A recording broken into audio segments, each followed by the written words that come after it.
Shalom, I'm Rabbi Gail Schuster-Buskila, and today I'd like to talk about my Midrash, about the weekly portion for Parashat Noah, which of course, as you can see, is about the Great Flood, among other things. I will concentrate on the section of chapter 7 of Genesis that deals with going into the ark. If you don't know the whole story, I would really like to suggest that you take a chance to read it. One of my favorite websites is called Sefaria. You can see the name here in the address line, and you can get for the entire Bible, Hebrew and English, as you can see, and there's so much more there. I did my own translation, but this is just to show you that if you want to see the entire story of Noah, now the entire story of Noah begins way before the verse that I have chosen. As a matter of fact, it goes over more than one chapter. Chapters and things are different things about about it, but it begins actually in Genesis 6, verse 9. So essentially, if you're interested in the whole story, please take some time out to read it. I'm going to go on to my Midrash. And I just wanted to say that my website here is now finished. It's complete. All of the Midrashim have been put up about the entire Torah, the 5 books of Moses, the Chumash. We, of course, are, you can see them all here. We, of course, are only going to be interested today in the Midrash I wrote for Noah, which is entitled Noah the Doorkeeper. I did this start with a disclaimer, and I will explain this disclaimer up here at the top of the page, which talks about the fact that you're going to go to a section dealing with theology. And I will get to that in a minute, but there's a definite link to a page that I deal with the theology of what I feel is the God in Judaism, which is shaped by my upbringing in the Reconstructionist movement in America, which was founded by Mordechai Kaplan in the middle of the 20th century.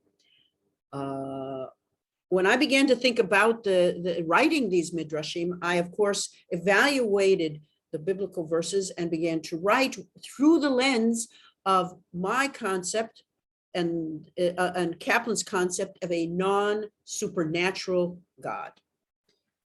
That means that my concept of God is diverged from what is in the Bible, and even what the original writers of classical midrash, the rabbis for literally more than 1,000 years, wrote and have been collected.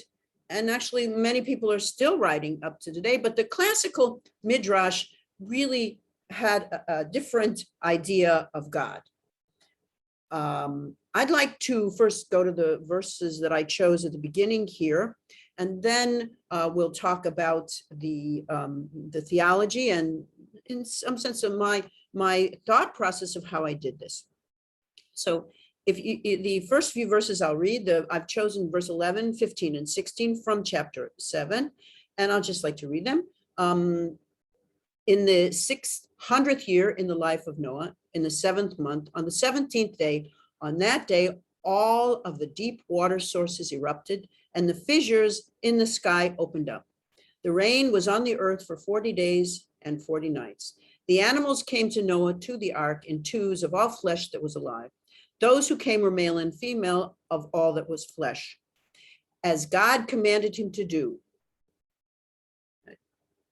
And there's another part of this verse, second half, that says, Yahweh closed the door for him. If you don't know the difference from what is Hebrew for God and Hebrew for Yud-He Vav-He, you can, of course, check these out. I'm going to skip that for now. Maybe I'll get to it some other time or later.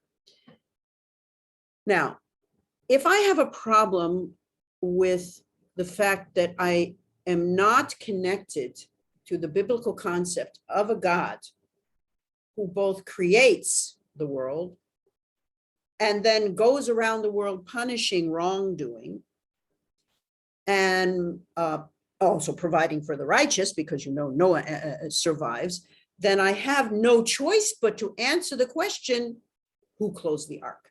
Yes, it does say in the biblical verse that Yud He Vav He, which is a synonym, a particular kind of synonym for God, for the Jewish conception of our connection with God. If I don't go there, if I don't feel that that's my God that would be slamming doors, then my obvious question is, who closed the door? And my answer is that maybe it was the wind, maybe it was Noah, maybe it was God. My next step is, if the wind blew the door shut, then natural forces could be relied upon to aid us in crises. If Noah closed the door by himself, then none of us need to wait for our moment of divine protection. Do it for yourself. However, if God shut the door, then we should all wait patiently for divine providence. Again, I'm just letting these ideas float out. Actually, Noah had waited hundreds of years for God to show him favor when the door slammed shut. He was already 600 years old. A few of us ever reach 1/16 of his lifespan. So should we expect to be blessed? Will we ever witness a clear demonstration of God's work in this world for our benefit? And then I went over to a verse that I was reminded of in Psalm 121. It's the Song of Ascent. I lift up my eyes to the mountains. Where will my support come from? My support will come from Yud He Vav He, creator of skies and earth. Are we going to have a true physical support by a door being slammed by God? Or is it going to be something else? This might be when this concept of God began. God's act of protecting one person instead of another, a family or a group or a species. Some people are sure God can be felt in the shutting of a door, a protective act. Others wait for the opening of a door to see God's light flood in on them. Shall we wait for a divine doorkeeper? Don't we deal with doors all day long? Do we need instructions or commands when faced with closed doors? In our limited years on the earth, we will close many doors for ourselves, maybe waiting a split second to see if there will be that closure that we've been waiting for. Then I've gone on to another verse in chapter 8, verse 18. Out came Noah and his sons and his wife and his sons' wives with him. Everyone's voyage toward God began when our minds are open to the wonder of the world. We look for hints of God in the shadowy corners behind the door. And again, as light floods into a room when the door swings open. And I go to Genesis 9 now. There is a rainbow in the cloud, and I will see it as a reminder of the eternal covenant between God and all living flesh that is on the earth. This is supposedly God speaking these words. Before and during and probably after that first rainbow was put in the sky. All of humanity and every one of the creatures God created are witnesses when a rainbow shines out in the open sky. As we gaze upon the shining rainbow, we see the sign of divine cosmic grace for all. I've also put a beautiful picture from, in my estimation, from NASA of a slightly different concept. I don't really think about the rainbow in terms of what we are used to seeing. But I believe that there is something here that we can hold on to. As I said before, there's a tension in the Bible about the concept of God. Or there, of course, came from the idea that Parashat Breshit, we have one God, the creator, putting together the earth, possibly the cosmos. But later in this story, already God is actually protecting Noah. God has also been described as punishing not just the people in the flood, but as you know, when Cain killed Abel, well, Cain became a cursed human being. For me, it's always been difficult to reconcile that these two seemingly opposite conflicts, concepts, they're conflicting.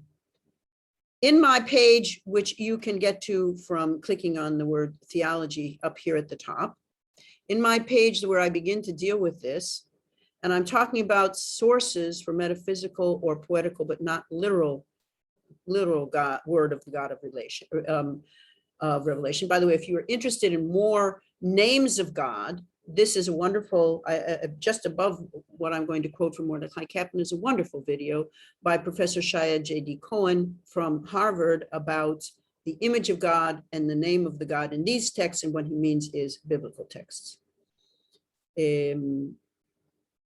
And then I'd like to quote from Mordecai Kaplan, because this is how I have been able to reconcile these differences. And he wrote this in 1976. In this age of electricity, our conception of lightning is very different from the conception of it held in all ancient mythologies, which viewed it as a weapon of the gods. Nevertheless, lightning is as much a fact as it ever was. Similarly, the reality of God is as true as ever. Despite the dissipation of the thick clouds of miracle with which tradition enveloped it. We can see God, we can see a rainbow then and now. We can see lightning then and now. In the 21st century, most people who are trained in science understand that the gods aren't sending these bolts to hurt us. They can hurt us. The devastation can be just the same, but it is no longer sent by the gods. We understand what happens in the clouds. We understand how the tension is created in the clouds and why there's even thunder and lightning. And the electricity isn't a mystery anymore. But that doesn't mean there isn't an importance in lightning. That doesn't mean that we don't have to deal with lightning. We still do. But the difference is we deal with it on a different level. And that's what I feel about God.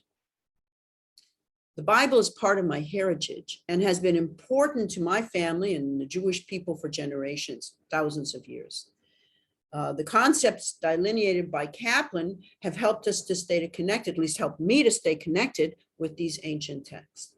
I've written my Midrash in this spirit. I don't take for granted that there was a God who slammed a door of the ark just before it began to lift up on the waters. I know that to be able to get off the ground, the door had to be closed.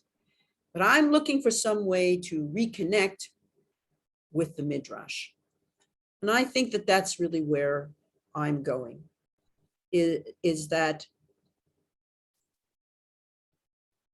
I'm going in this journey towards wonder. That beautiful rainbow from NASA, in my estimation, is exactly what I want to show you.